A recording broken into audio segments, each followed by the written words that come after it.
For almost 500 years, they fed us a love story. They called Catherine Howard a seductress who died for her sins. They said she ran into other men's arms. What if I told you it was all a lie? This was never romance. It was a cover-up, a desperate attempt to hide the king's darkest secret. 2 years before Catherine's execution, Thomas Culpeper, Henry VIII's favorite courtier, committed a brutal rape in the woods of Kent. When villagers tried to arrest him, he murdered one of them. His punishment should have been death. Instead, King Henry VIII personally pardoned him and kept this monster at court. Then Culpeper set his sights on the king's teenage wife, a girl who'd been exploited by older men her entire short life. When it all unraveled, they couldn't admit the truth, so they rewrote the history, called it love, blamed Catherine for adultery, and sent her to the scaffold. But this wasn't a tragic love story. This is a story of a sick man with power and a king who couldn't save his own queen from the monster he'd protected. Before we start, I need to say something. We're about to hit 10,000 subscribers. When I started this channel, I never imagined this many of you would care about these untold stories. Your support means everything to me. If you love uncovering the dark truths behind history, please like this video and share it with other history lovers. Every share helps us reach more people who deserve to know the real story. Let's get started. A boy is standing at the gallows in January 1538. The noose is already around his neck. He's shaking and maybe crying. He's young, maybe 14, maybe younger. His crime? Stealing something from Westminster Palace. The executioner reaches for the lever, and then a rider comes thundering through the crowd. A royal pardon, signed by the king himself.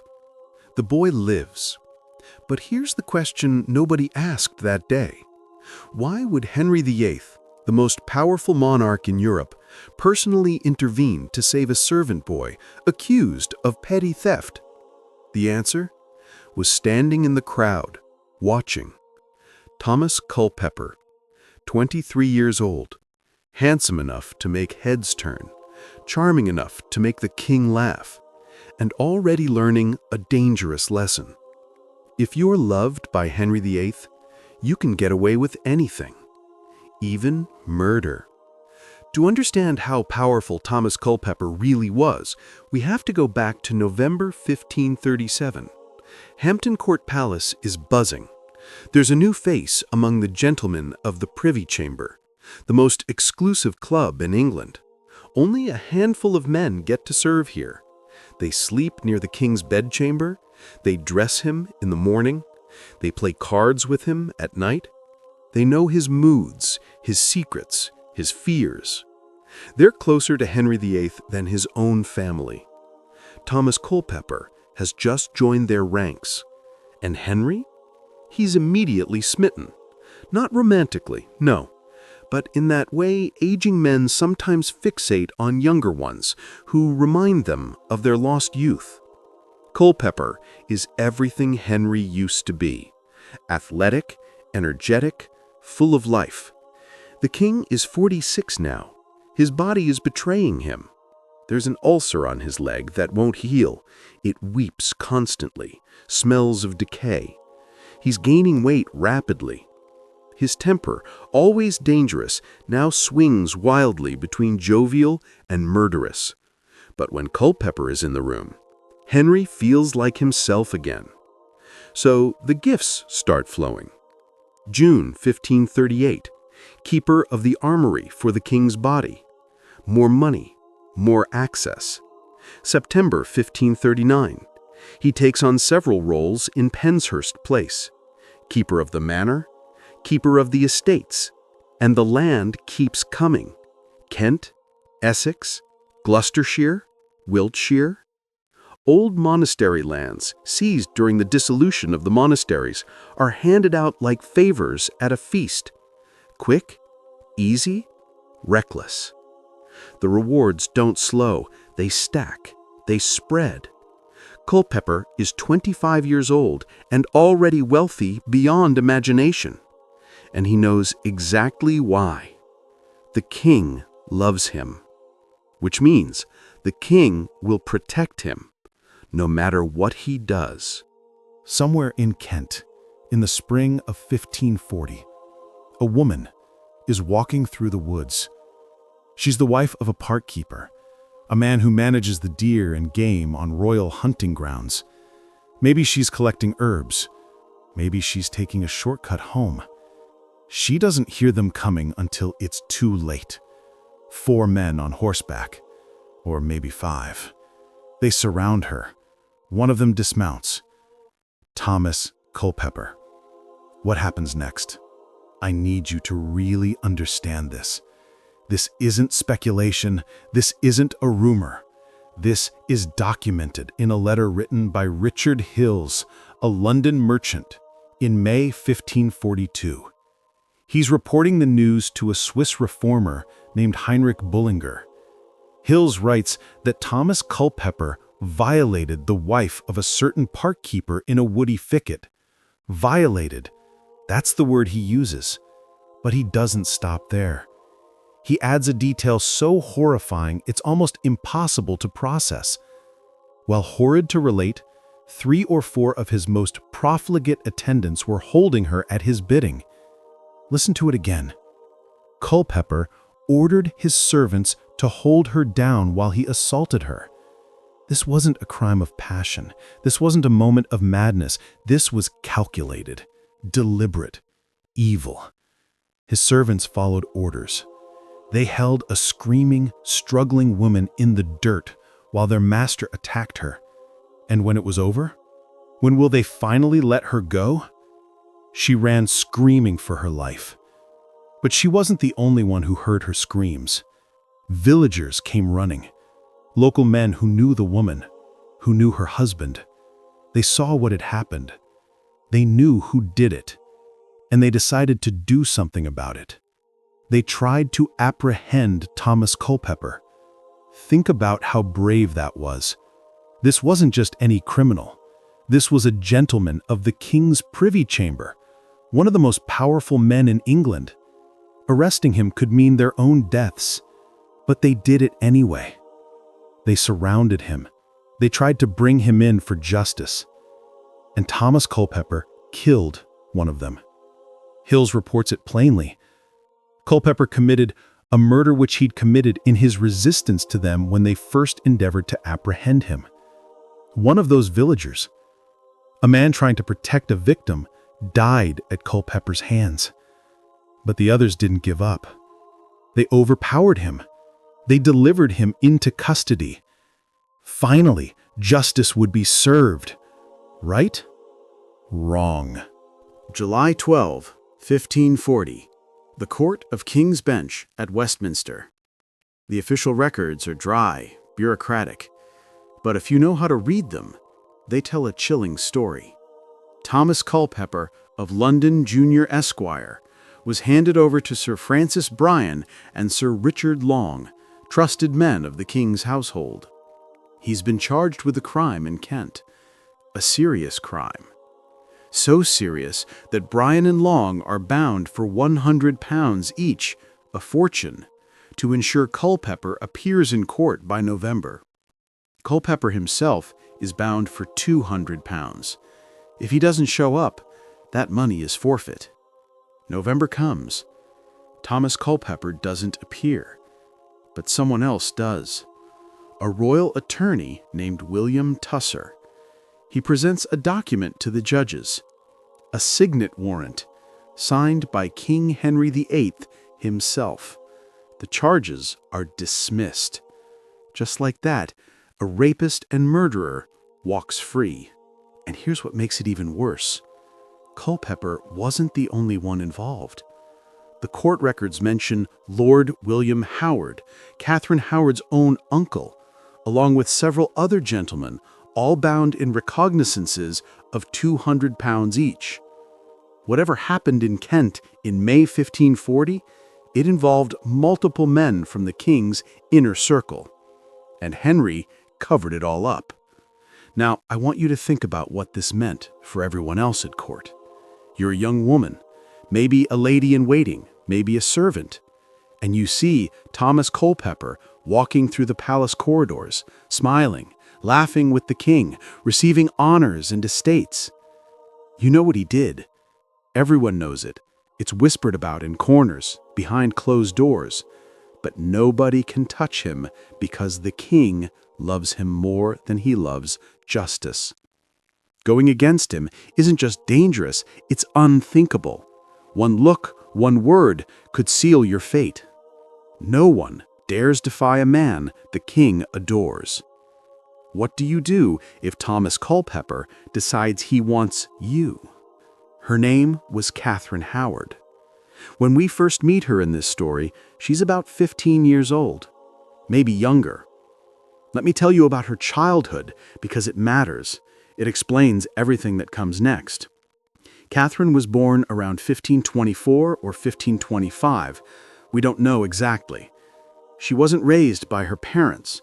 Instead, she grew up in the household of her step-grandmother, Agnes Howard, the Dowager Duchess of Norfolk. It sounds grand, doesn't it? Living with a duchess. But it wasn't.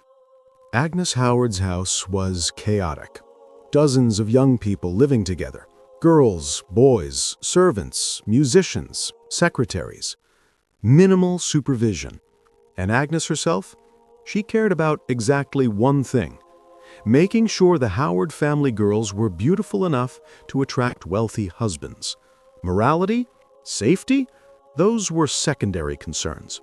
So, when Catherine was 13 years old and her music teacher, Henry Mannix, started touching her, nobody stopped him. 13. An age younger than what was considered old enough to be an adult or to marry, even in the Tudor era. Mannix was a grown man. He had power over her. He used it.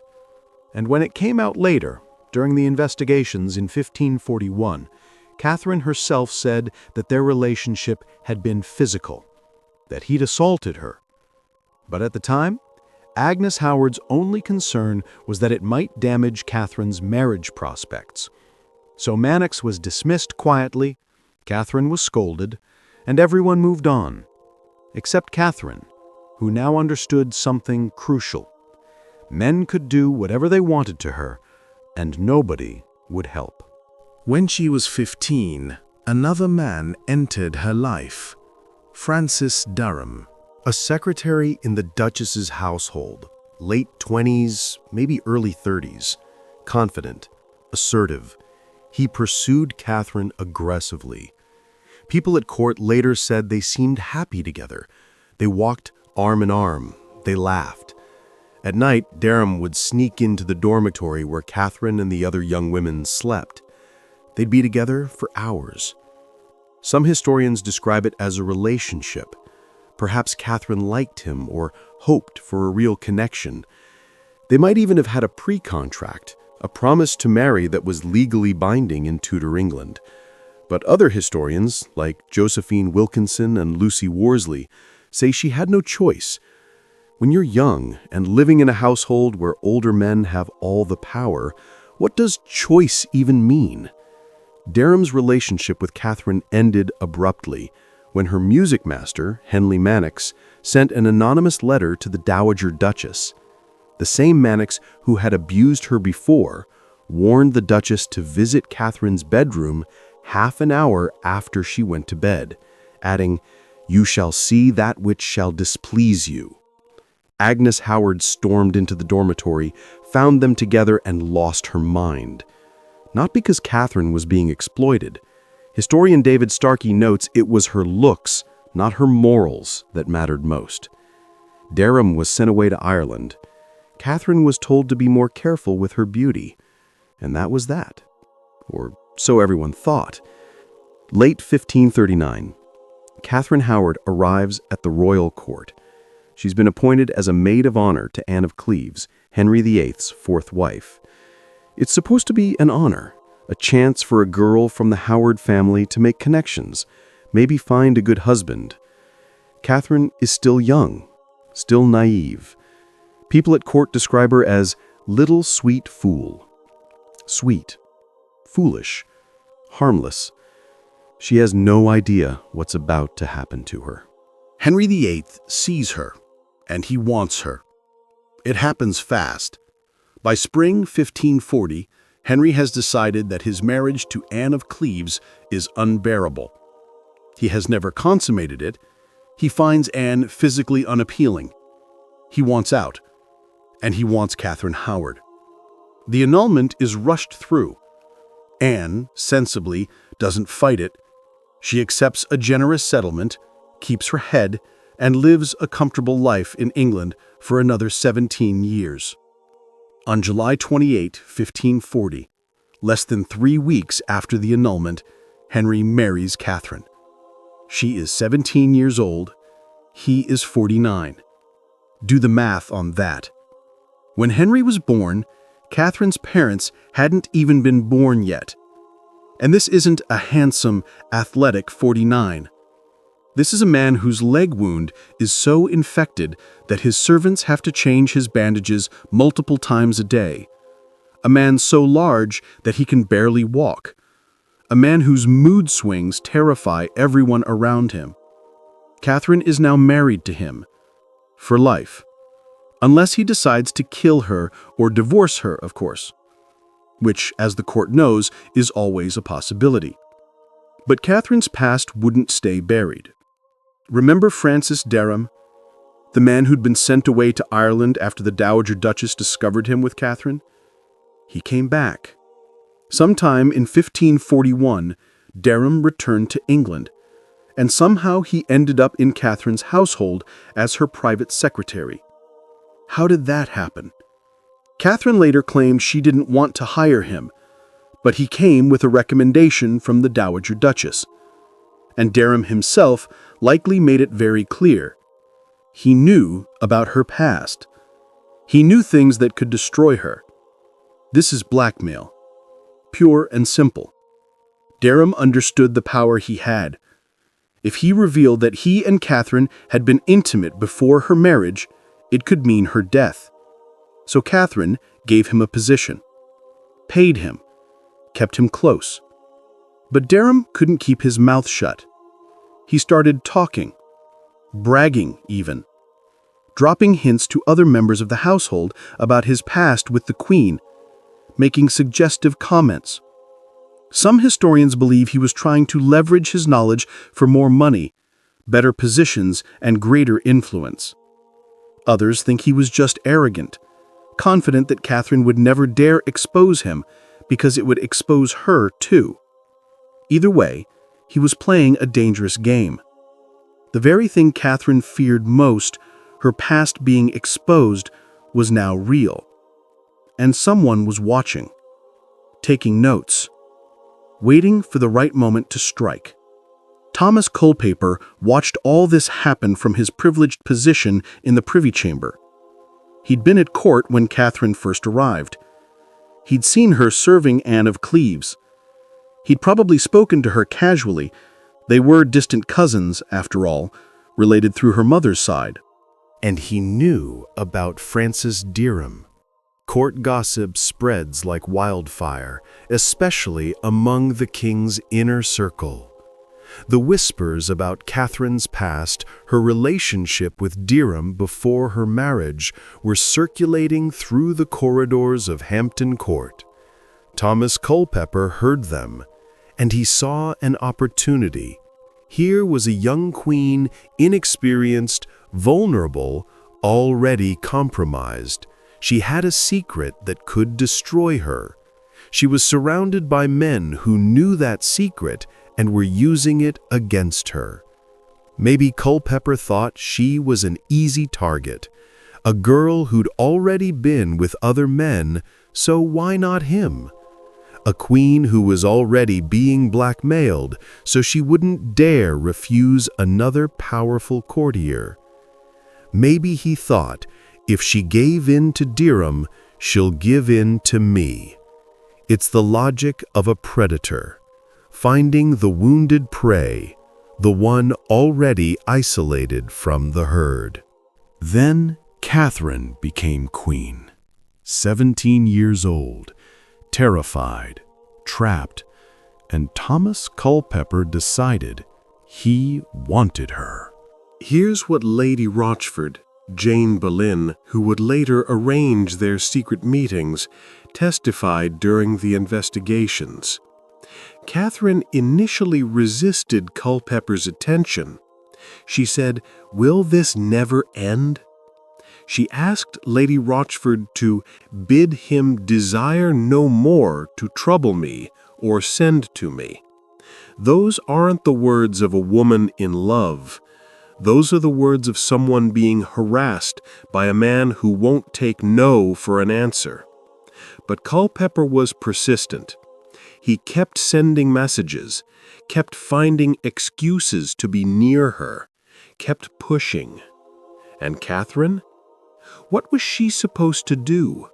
This was the king's favorite courtier, a man who could walk into the king's bedchamber whenever he wanted, a man who'd gotten away with rape and murder because Henry loved him. If Catherine rejected him too harshly, would he tell Henry about her past? Would he spread rumors? Would he turn the king against her? And if she gave in, if she met with him, tried to placate him, would he eventually leave her alone? She was 17. She'd been queen for less than a year. She had no power, no protection, no way out. So she started meeting with him. And here's what makes Thomas Culpeper even more dangerous. He wasn't just a predator. He was calculating. He'd already learned how to profit from his position. Courtiers would bribe him to use his influence with the king. He knew how to leverage power for personal gain. Historian David Loades says Culpeper's intention seems to have been to establish a hold over the queen, with a view to marrying her when Henry's deteriorating health eventually carried him off. Think about that. Henry was 49, obese, diseased. He wouldn't live forever. And if Catherine became a widow, if Culpeper had established himself as her lover, he could become king consort. This wasn't just harassment. This was blackmail with a long game. Exploit her past, make her dependent on his silence, position himself for when Henry died. Catherine wasn't just dealing with a predator. She was dealing with an ambitious man who saw her as a stepping stone to power. This wasn't just persistent flirting. This was a calculated campaign of pressure. Culpeper has been at court since childhood, first as a page to Henry VIII, then rising through the ranks to gentleman of the Privy Chamber. He wasn't some naive young courtier stumbling into forbidden love. He was an experienced operator who knew exactly how power worked at Henry's court. He had spent years learning how to read people, how to manipulate situations, how to use his access to the king as a weapon. And now, he was using all of that experience against a teenage girl who had no training, no allies, and no way out. He had every advantage: age, experience, the king's favor, knowledge of how the court worked, and most importantly, he had information. Because here's what Culpeper almost certainly knew: Catherine's past with Derham and Manox, those relationships that could destroy her if they ever came to light. June 1541, King Henry decides to take Catherine on a royal progress through the north of England. It's a massive undertaking: 5,000 men, countless wagons of supplies, tents, furniture, food. Henry wants to show off his beautiful young queen. He wants the north to see royal power up close. And of course, the gentlemen of the Privy Chamber come along, including Thomas Culpeper. As the progress winds through the countryside, something dangerous is happening in the shadows. Lady Rochford has become Catherine's accomplice. She brings Culpeper to her, then she locks the door from the inside and stands guard. These meetings last for hours, sometimes 5, sometimes 6. Servants notice. They whisper, but nobody says anything directly, not yet. At Lyddington, on August 11th, 1541, Catherine sits down and writes a letter. Master Culpeper, I heartily recommend me unto you. I never longed so much for thing as I do to see you. It makes my heart to die to think what fortune I have, that I cannot be always in your company. Yours as long as life endures. For centuries, people have read that letter as proof of passionate love, but historian Retha M. Warnicke suggests something entirely different. She says the letter shows the desperation of a young woman who is seeking to placate an aggressive, dangerous suitor. Think about it. If you were being pursued by a man you couldn't say no to, a man with power, connections, and a history of violence, how would you act? Maybe you'd write letters like that too, letters designed to keep him happy, to make him think you wanted this, so he won't tell your husband about your past. Anything to stay safe. August 29th, 1541, Pontefract Castle in Yorkshire. The Progress has reached one of its final stops. Catherine and Culpeper meet again. This time, witnesses later say, they were alone together for 5 or 6 hours. What happened in that room? Both of them would claim, under interrogation, that they didn't have a physical relationship, that they only talked. Maybe that's true. Maybe it's not. But it doesn't matter. Because in Tudor England, a queen meeting secretly with another man for hours behind locked doors, that's treason. Whether or not they committed adultery is almost irrelevant. The suspicion alone is enough to destroy her. All Saints' Day, November 1, 1541. King Henry VIII is at Hampton Court, in good spirits. The Northern Progress was a success. His queen seemed devoted. Everything is perfect. Then Archbishop Thomas Cranmer approaches him with a letter. Henry doesn't want to read it. He waves Cranmer away. But Cranmer insists, Your Majesty, this concerns the Queen. The letter is from John Lascelles, a Protestant reformer. His sister, Mary Hole, used to work in the Dowager Duchess's household. She has information about Catherine Howard's past, with Henry Manox, with Francis Derham. Henry's first reaction is disbelief, anger, not at Catherine, at Cranmer, for bringing him such obvious lies. But Cranmer is persistent. We must investigate, Your Majesty, for the honor of the crown. So they start asking questions, and the servants start talking. Within days, the whole thing unravels like a poorly sewn tapestry. Manox admits to his relationship with Catherine when she was 13. Derham admits to their relationship before her marriage. And then Thomas Culpeper's name comes up. The secret meetings, the locked doors, the letter. When they arrest Culpeper, something interesting happens. The charming courtier disappears. In his place is a desperate, manipulative man willing to say anything to save his own neck. He tells his interrogators that Catherine provoked and incited him, that she was the pursuer, the instigator. He admits that he'd been intending to do ill with her, planning to commit adultery, but claims he had not passed beyond words. Notice what he's doing. He's making it sound like Catherine seduced him, like he's the victim. The man who'd raped a woman in Kent, who'd murdered someone trying to stop him, is now claiming that a 17-year-old girl forced herself on him. And he goes further. He hints that there were other gentlemen besides himself involved, trying to spread the blame, trying to take everyone down with him. It's pathetic. It's also exactly what predators do when they're caught. November 22, 1541. Catherine Howard is no longer queen.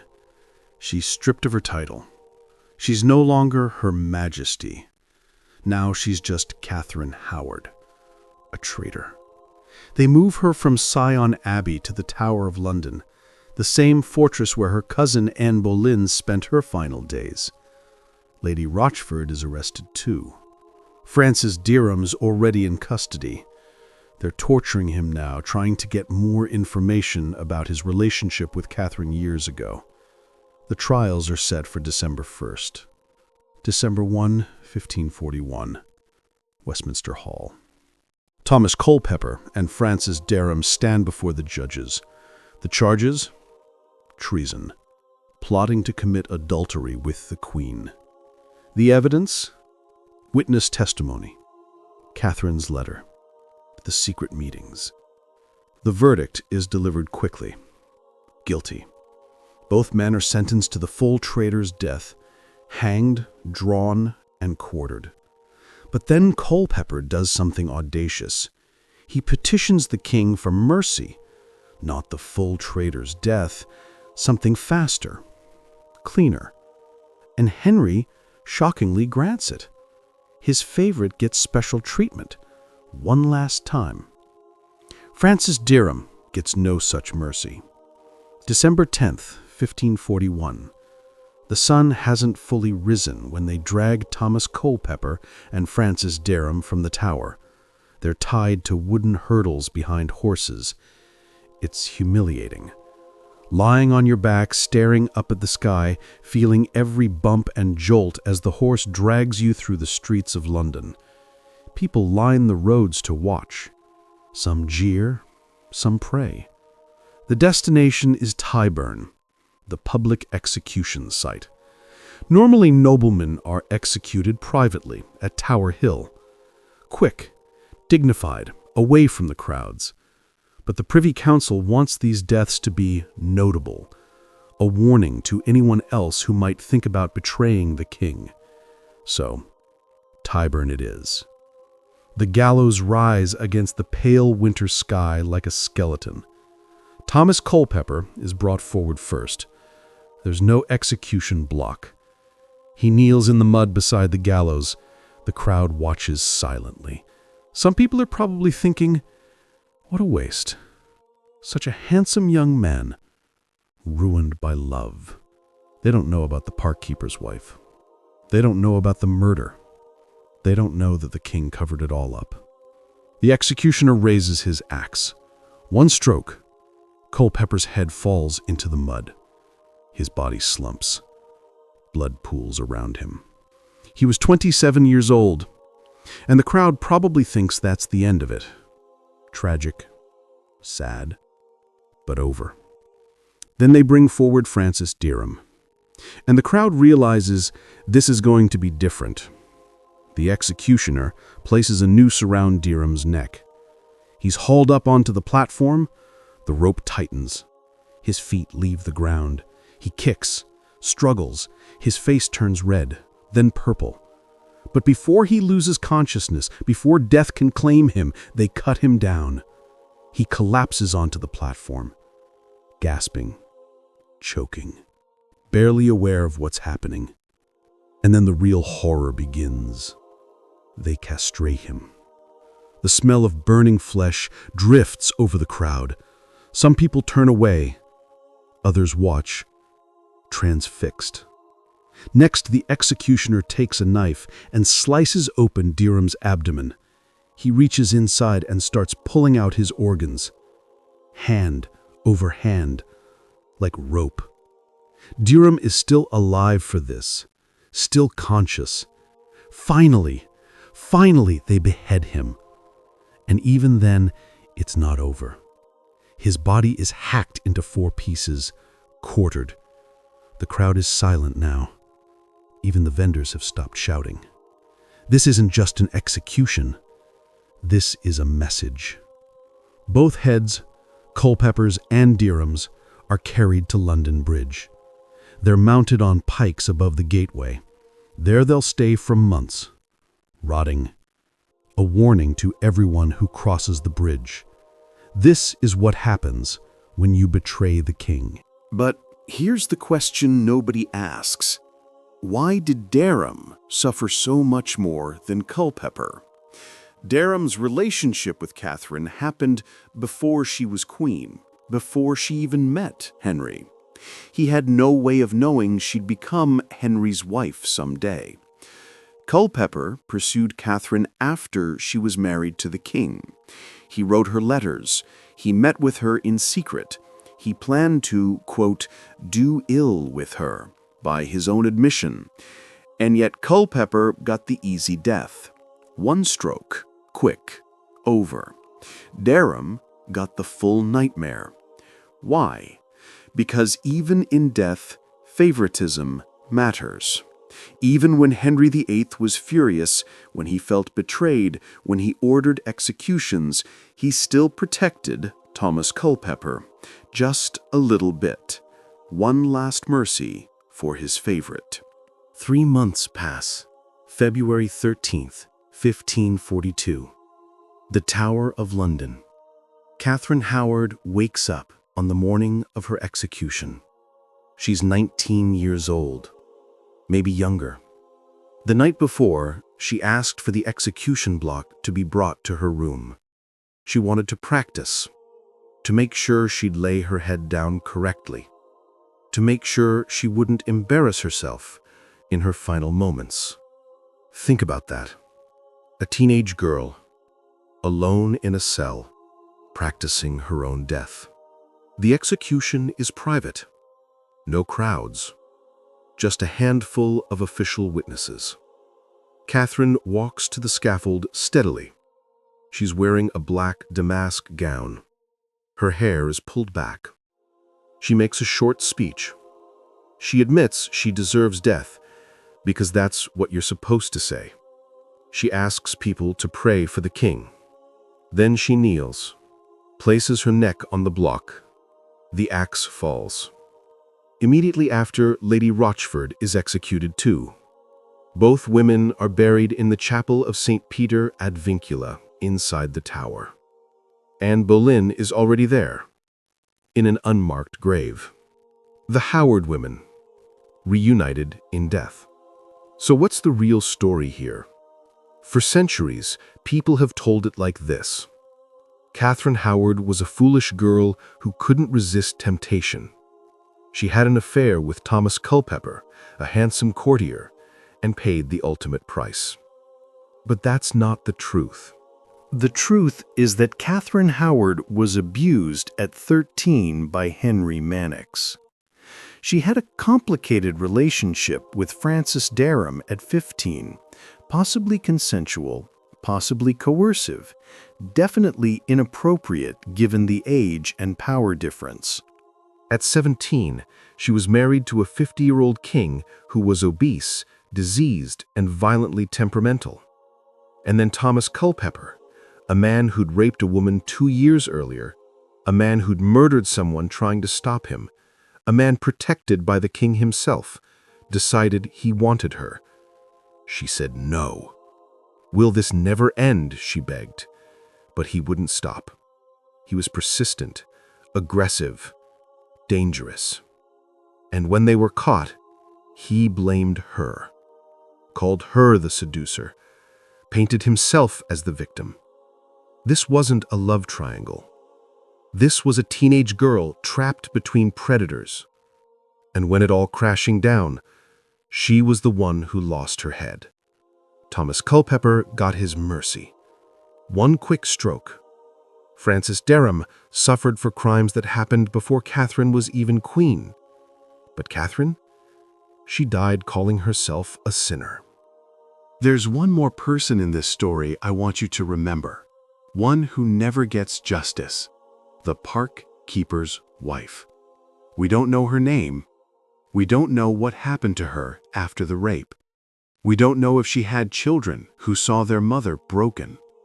We don't know if her husband stayed with her or blamed her.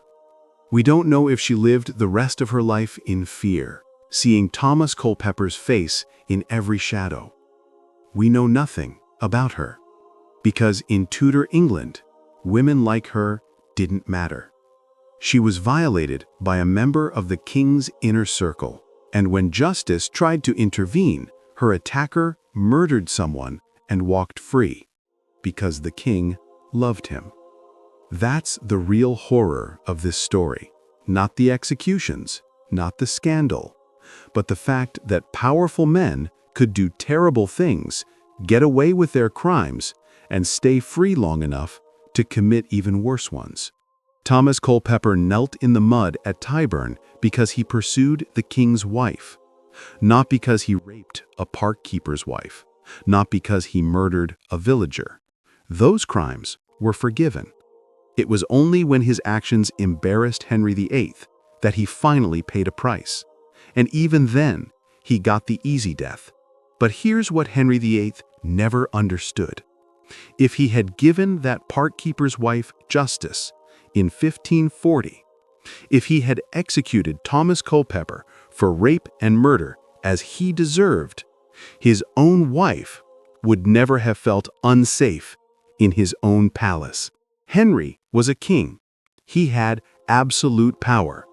He could have chosen justice. Instead, he chose favoritism. He protected a monster because the monster made him laugh, because the monster reminded him of his youth, because he loved him. And that choice, that one choice to pardon Thomas Culpeper, came back to destroy everything. So here's my question for you. When you think about Catherine Howard now, what do you see? An adulteress? A foolish girl who destroyed herself? Or a victim of her time, her circumstances, and the monsters who surrounded her, including the king, who should have protected her? History has been cruel to Catherine. It's painted her as frivolous and a stupid seductress. But maybe it's time we saw her differently. She wasn't perfect. She made mistakes. But she was 19 years old when she died. 19. What were you doing at 19? Making mistakes, probably? Learning about the world? Figuring out who you were? Catherine didn't get that chance. She got an axe. And Thomas Culpeper? He got remembered as a romantic figure, a tragic lover, a victim of circumstance. But he wasn't. The parkkeeper's wife never got justice. Catherine Howard never got justice. But at least now, you know the truth. If this story changed how you see Tudor history, please share it. Send it to someone who loves history. Leave a comment telling me, should Catherine Howard be remembered as an adulteress or as a victim of her time, her circumstances? And if you want to hear more stories like this, the ones history tried to bury, the uncomfortable truths behind the romantic myths, make sure you're subscribed, because there are so many more stories to tell, and they deserve to be heard.